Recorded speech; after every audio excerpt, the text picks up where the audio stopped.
অবশ্যই ভালো লাগতেছে। আমাদের চাঁদপুরের সুযোগ্য পুলিশ সুপার মহোদয়ের একটা ব্যতিক্রমধর্মী উদ্যোগ। এটা অবশ্যই একটা আনন্দের এবং অত্যন্ত চমৎকার উদ্যোগ। চমৎকার। আমরা যারা এখানে অংশগ্রহণ করেছি আমরা প্রত্যেকেই ব্যতিক্রমধর্মী উদ্যোগে আমরা সাধুবাদ জানাই। আমরা ব্যতিক্রম একটা ফল উৎসব উপভোগ করছি।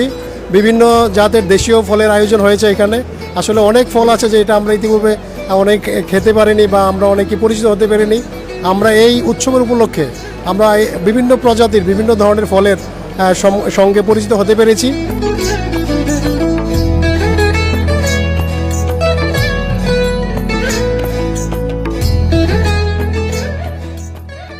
এই ফল উৎসবে আমার অনুভূতি খুবই চমৎকার। আমাদের মাননীয় পুলিশ সুপার স্যার এই ফল উৎসবের মাধ্যমে আমাদের দেশীয় ফলের সাথে আমাদেরকে খুব সুন্দরভাবে পরিচিত করতেছেন। এখানে আসলে আমাদের এই সিজনের সব রকমের ফলই এখানে আছে, দেশীয় ফল বিশেষ